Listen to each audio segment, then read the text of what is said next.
Bienvenidos y bienvenidas. En este video vamos a profundizar sobre el quinto capítulo del libro de Hechos. Dice, pero cierto hombre llamado Ananías, con Safira su mujer, vendió una heredad y sustrajo del precio, sabiéndolo también su mujer, y trayendo solo una parte, la puso a los pies de los apóstoles. Y dijo Pedro, Ananías, ¿por qué llenó Satanás tu corazón para que mintieses al Espíritu Santo y sustrajeses del precio de la heredad? Reteniéndola, ¿no se te quedaba a ti? Y vendida, ¿no estaba en tu poder? ¿Por qué pusiste esto en tu corazón? No han mentido a los hombres, sino a Dios. Al oír Ananías estas palabras, cayó y expiró. Y vino un gran temor sobre todos los que lo oyeron. Y levantándose los jóvenes, lo envolvieron y sacándolo, lo sepultaron.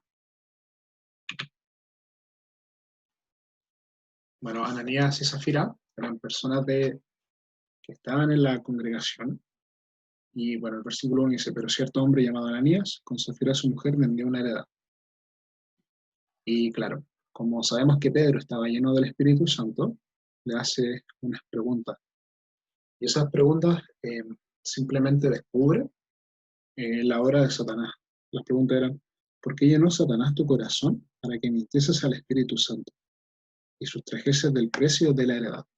O sea, en el fondo fue un engaño hacia el Espíritu Santo. Pero también, veamos en el versículo 4, al final dice, no has mentido a los hombres, sino a Dios. O sea, en el fondo dice que el Espíritu Santo es Dios. Eso es muy importante de considerar y es parte de nuestro credo fundamental, de que sabemos que el Espíritu Santo es Dios. Dios se manifiesta en tres personas, que es Padre, Hijo y Espíritu Santo. Hijo es Jesucristo y el Espíritu Santo es el Espíritu Santo tal como lo conocemos. En otras escrituras salen como el Espíritu de Dios. Entonces es importante hacer esta distinción. Pero aún así Pedro sigue exponiendo a Ananías. Me imagino que Ananías estaba un poco perplejo porque su pecado había sido descubierto. Hasta este entonces solamente estaba Ananías hablando con Pedro. Y se puede hacer la misma analogía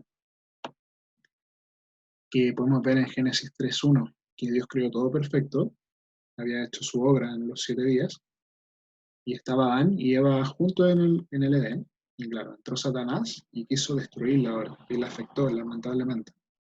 De hecho, ahí comenzó la naturaleza caída del hombre. Y vemos que el mismo principio de Satanás, se quiso replicar. ¿En qué? En su iglesia, en la obra que Jesucristo había instituido. Hasta ese entonces no habían habido situaciones de esta índole. Entonces, claro, ahí vemos a Satanás nuevamente queriendo robar, queriendo destruir. Y nada, como dice Pedro, en su pregunta dice, ¿por qué llenó Satanás tu corazón? En el fondo eso ocurre. Y al instante vemos que Ananías cayó y expiró. Es decir, murió. Y en ese entonces, bueno, he escuchado mucho que en ese entonces el ministerio de los jóvenes era esto, ¿no? No se sabe a ciencia cierta, pero sí sabemos que los jóvenes están para servir. Y claro, los más idóneos para este caso fue llevar, o sea, ir, levantarse, dice la escritura, llamar a esta persona muerta. De hecho, en la cultura judía era muy común ver eso. Quizás no tanto en ese tiempo, pero cuando una persona moría por causa del pecado, tenía que ser quitada rápidamente del pueblo y enterrada. Pasando un lapso como de 3 horas, sucedió que entró su mujer, no sabiendo lo que había acontecido.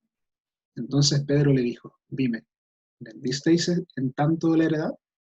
Y ella dijo, sí, en tanto. Y Pedro le dijo, ¿por qué convenisteis en tentar al Espíritu del Señor? Y aquí a la puerta a los pies de los que han sepultado a tu marido, y te sacarán a ti. Al instante ella cayó a los pies de él, y expiró. Y cuando entraron los jóvenes la hallaron muerta, y la sacaron, y la sepultaron junto a su marido. Y vino gran temor sobre toda la iglesia y sobre todos los que oyeron estas cosas. Aquí nuevamente Pedro vuelve a preguntar, pero De cierta manera, cuando Pedro le pregunta, le está dando una posibilidad a ella de arrepentirse. Dios, a través de Pedro, le está dando la posibilidad a Ananías, o sea, perdón, a Zafira, de que exponga su pecado. Pero lamentablemente, vemos que Zafira aún así persiste en lo que había convenido con su marido. Y claro, podemos decir que ambos tientan a Dios. Y sabemos que Dios, a través de Moisés, dejó una ley bastante clara que es que no tentarás al Señor tu Dios. Y eso está en Deuteronomio 6:16. También lo cita Jesucristo cuando Satanás le quiere tentar. Y bueno, tal y cual como pasó con Ananías, Zafira cayó y expiró. Y aquí nuevamente los jóvenes tuvieron que levantarse e ir a enterrarla. En este caso, claro, ellos fueron, enterraron a Ananías, volvieron y claro, de inmediato ocurrió esto, dice 3 horas después. Entonces, por ahí vemos también un corazón dispuesto de los jóvenes para servir. Y bueno, el último versículo, el 11, termina diciendo con que vino gran temor. Es importante preguntarse a qué temor se refiere. ¿Es como un miedo hacia Dios o un temor de Dios? Temor a ser santos. Dice el 12. Y por lo tanto, o sea, perdón, y por la mano de los apóstoles se hacían muchas señales y prodigios en el pueblo, y estaban todos unánimes en el pórtico de Salomón. De los demás, ninguno se atrevía a juntarse con ellos, mas el pueblo los alababa grandemente. Y los que creían en el Señor aumentaban más, gran número así de hombres como de mujeres, tanto que sacaban a los enfermos a las calles y los ponían en camas y lechos, hasta que al pasar Pedro, a lo menos su sombra cayese sobre alguno de ellos, y aun de las ciudades vecinas, muchos venían a Jerusalén, trayendo enfermos y atormentados de espíritus inmundos, y todos eran sanados. Bueno, dice, y por la mano de los apóstoles hacían muchas señales y prodigios. Esto, nada, es consecuencia de estar lleno del Espíritu Santo. Dios seguía llevando su reino, pero ahora lo hacía a través de los apóstoles, guiado obviamente por el Espíritu Santo. En el versículo 13 dice de los demás, ninguno se atrevía a juntarse con ellos. Aquí cuando se refiere a los demás, se tiene relación con el pueblo de Dios. No eran las personas de la misma iglesia que no se acercaban a los discípulos. Luego en el versículo, perdón, en el mismo versículo 13, vemos que también dice más, el pueblo nos alababa grandemente. Luego el 14, y los que creían en el Señor aumentaban más. Gran número así de hombres como de mujeres. O sea, la iglesia seguía creciendo. El Espíritu Santo y Jesucristo seguían añadiendo personas a su iglesia. Luego aquí hay que hacer una salvedad importante.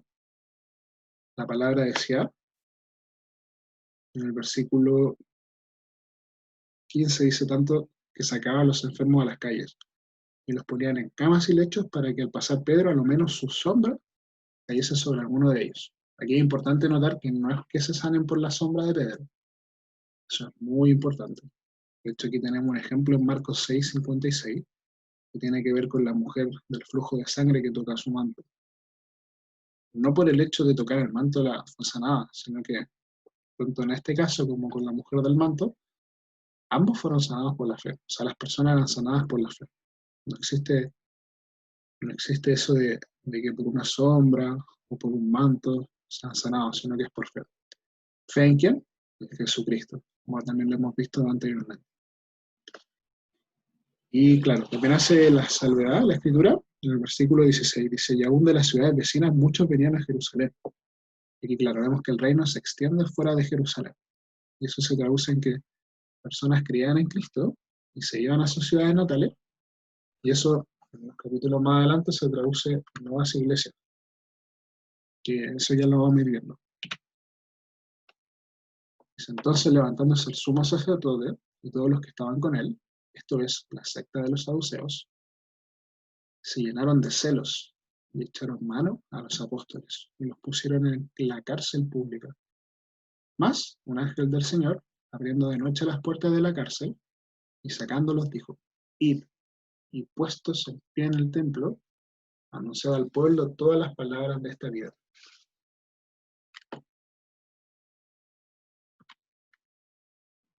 Bueno, aquí nuevamente aparece la figura del sumo sacerdote. Ya vemos que en el juicio anterior de Pedro y Juan estaban, o sea, ellos dos estuvieron frente a Anás y Caifás. En este caso habla del sumo sacerdote. Sabemos que Caifás era el sumo sacerdote en cuanto a lo, a lo visto, a lo evidente, a la elección, pero en el fondo el que sí lideraba la cámara seguía siendo Anás. Y vemos la causa por cual lo arrestan, dice, señalaron de celos. O sea, no existía una, o sea, su motivación en verdad no era encarcelarlos por el cumplimiento de la ley, sino que porque se llenaron de celos. Y claro, en este caso se arrestan a los 12 apóstoles. Pero lo que es impresionante, lo que también se puede ver a lo largo de la palabra, es que no hay nada que limite a Dios. Y claro, en este caso, estando en una cárcel pública, envió un ángel para que los liberara y los liberara. Y aún los discípulos, apenas fueron liberados, en vez de irse a casa, en vez de irse a los suyos, como en otro contexto, siguieron predicando. Salieron de la cárcel y siguieron predicando. O sea, estaban presos, primero estaban en el templo, predicando, luego son encarcelados y apenas salir, siguen predicando. Habiendo oído esto, entraron de mañana en el templo y enseñaban. Entre tanto vinieron el sumo sacerdote y los que estaban con él convocaron al concilio y a todos los ancianos de los hijos de Israel y enviaron a la cárcel para que fuesen traídos. Pero cuando llegaron los alguaciles no los hallaron en la cárcel. Entonces volvieron y dieron aviso diciendo: por cierto, la cárcel hemos hallado cerrada con toda seguridad y los guardas afuera de pie ante las puertas. Mas cuando abrimos, a nadie hallamos dentro. Cuando oyeron estas palabras, el sumo sacerdote, el jefe de la guardia del templo y los principales sacerdotes dudaban en qué vendría a parar aquello. Pero viniendo uno, les dio esta noticia: he aquí los varones que pusiste en la cárcel están en el templo y enseñan al pueblo. Entonces fue el jefe de la guardia con los alguaciles y los trajo sin violencia, porque temían ser apiedrados por el pueblo. Aquí vemos que los discípulos obedecen inmediatamente a lo que el ángel les dijo. El ángel les dio una instrucción y ellos inmediatamente fueron al templo a seguir predicando, como lo hablamos en la diapositiva anterior. Luego, en este caso, es importante decir que se reúne el Sanedrín completamente. En el juicio anterior, donde estaba Pedro y Juan, faltaban ciertas personas, incluso faltaban ciertos asesores. Ahora, de hecho, vamos a ver en unos versículos más adelante la presencia de una persona muy importante para el pueblo. Y claro, ¿qué pasó? Se reúnen, van a hacer el juicio o sea, se reúnen al día siguiente, van a hacer el juicio hacia los apóstoles, pero cuando el oficial los va a buscar no había nadie. Bueno, eso sabemos porque el ángel fue y los dejó en libertad, ¿no? Y luego, más adelante, la palabra dice: vino uno y les dijo. Claro, esta persona que quizás se le acercó en el 25 sale eso, dice: pero viniendo uno le dio esta noticia: y aquí los varones que pusiste en la cárcel están en el templo y enseñan al pueblo. Aquí claramente, bueno, esta persona que vino debió haber sido una persona muy cercana al Sanedrín, que sabía del arresto de los discípulos. Y claro, al final dice que, o sea, los guardas tuvieron que volver a ir a capturarlos. Y en el versículo 26 dice que entonces fue el jefe de la guarda con los alguaciles y los trajo sin violencia, porque temían ser apedreados por el pueblo. ¿Y esto por qué? Porque en el versículo 13 vimos que el pueblo los alababa grandemente por todo lo que Dios estaba haciendo por medio de ellos. Y luego, dice, cuando los trajeron, los presentaron en el concilio. Y el sumo sacerdote les preguntó diciendo: ¿no os mandamos estrictamente que no enseñaseis en ese nombre? Y ahora habéis llenado a Jerusalén de vuestra doctrina, y queréis echar sobre vosotros la sangre de ese hombre. Respondiendo Pedro y los apóstoles dijeron: es necesario obedecer a Dios antes que a los hombres. El Dios de nuestros padres levantó a Jesús, a quien vosotros matasteis, colgándole en un madero. A este Dios ha exaltado con su diestra por príncipe y salvador, para dar a Israel arrepentimiento y perdón de pecados. Y nosotros somos testigos suyos de estas cosas, y también el Espíritu Santo, el cual ha dado Dios a los que le obedecen.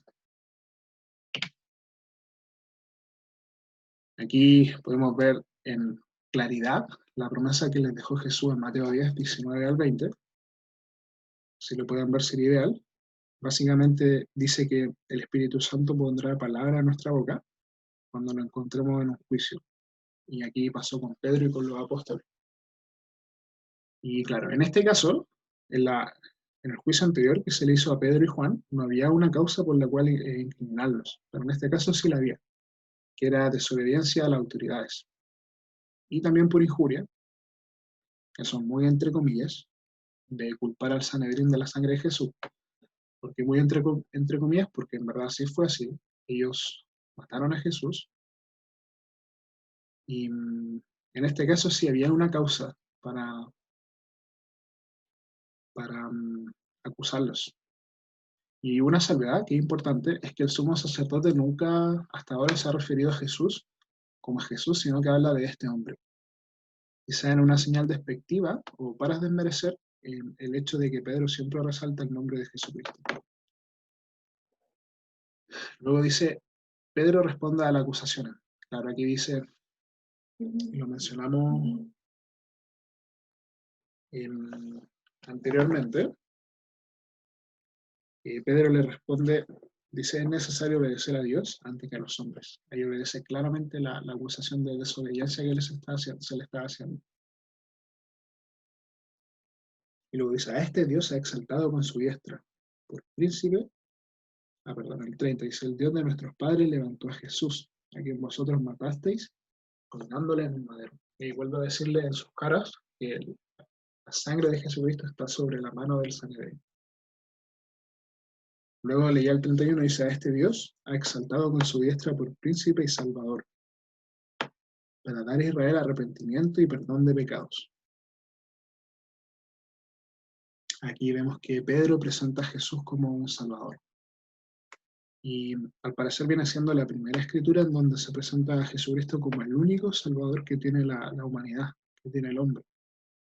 No existe alguien más por quien el hombre pueda ser salvo, sino que solamente en Jesucristo. Y luego el 32 dice, y nosotros somos testigos suyos de estas cosas, y también el Espíritu Santo. Aquí nuevamente, como se ha hecho hasta ahora, Pedro sigue cumpliendo el mandato de Jesucristo, que es ser testigos, frente a quien sea, frente al pueblo, frente a los gentiles, frente al concilio, al Sanedrín, etc. Con respecto a gentiles me refiero a todas las personas no judías. Luego dicen, ellos, oyendo esto, se enfurecían y querían matarlos. Entonces, levantándose en el concilio un fariseo llamado Gamaliel, doctor de la ley, venerado de todo el pueblo, mandó que sacasen fuera por un momento a los apóstoles. Y luego dijo, varones israelitas, mirad por vosotros todo lo que vais a hacer respecto a estos hombres. Porque antes de estos días se levantó Teudas, diciendo que era alguien. A este se unió un número como de 400 hombres, pero él fue muerto. Y todos los que le obedecían fueron dispersados y reducidos a nada. Después de este se levantó Judas, el Galileo, en los días del censo. Y llegó en pos de sí a mucho pueblo. Pereció también él, y todos los que le obedecían fueron dispersados. Y ahora os digo, apartaos de estos hombres, dejadlos, porque si este consejo o esta obra es de los hombres, se desvanecerá. Mas, si es de Dios, no la podéis destruir. No la podréis destruir. No seáis tal vez hallados luchando contra Dios. Bueno, ahí vemos el corazón de estas personas, tanto los saduceos como los fariseos, presentes en el juicio. Ellos se enfurecían y querían matarlos. ¿Por qué? porque Pedro simplemente le estaba hablando la verdad. Y primero es necesario obedecer a Dios antes que a los hombres, y que sobre ello era la sangre de Jesucristo. Y aquí vemos una figura que aparece en este concilio, que es Gamaliel, doctor de la ley, y la palabra dice que venerado de todo el pueblo. Este Gamaliel es el mismo maestro que tuvo Pablo, o sea, Saulo de Tarso, que más adelante vendría siendo el apóstol Pablo. Este mismo Gamaliel representaba a una de las escuelas de fariseos más importantes y predominantes de ese momento. Él representaba la escuela de Hillel, que era su abuelo, y la otra escuela que predominaba era la escuela de Shammai. Eran dos escuelas de la ley muy importantes, y Gamaliel era el mayor exponente. Bueno, dice la palabra, era doctor de la ley. Y este Gamaliel, guiado por Dios claramente, hace una salvedad, dice que habla de Teudas y Judas el Galileo. Son personas que también se levantaron. De hecho, bueno, lo compara con Jesucristo en el sentido de que hubo personas que le siguieron. Y tanto Teudas como Judas fueron muertos, y sus discípulos fueron dispersados. Y eso se puede ver en muchas ocasiones en que, claro, la causa, entre comillas voy a decir la causa, porque muchas veces son cosas políticas o de otra índole, la causa muere con la persona. Pero en este caso, con Jesucristo, como era del cielo, como era algo celestial y sabemos que además resucitó, es claro que la obra de Dios no se terminó ahí. Bueno, vamos a ir al último punto que dice que la obra de Dios no se puede destruir. Eso es algo muy, muy importante y muy prevalente.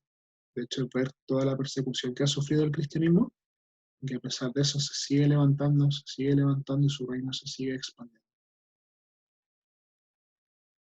Y bueno, vale decir que en este caso Gamaliel no representaba la Cámara del Sanedrín, sino que era una persona que estaba más bien de consejero.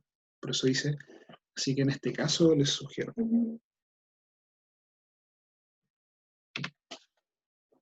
Luego dice, y convinieron con él, y llamando a los apóstoles, después de azotarlos, les intimaron que no hablasen en el nombre de Jesús y los pusieron en libertad.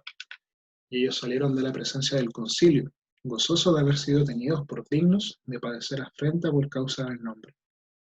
Y todos los días en el templo y por las casas no cesaban de enseñar y predicar a Jesucristo.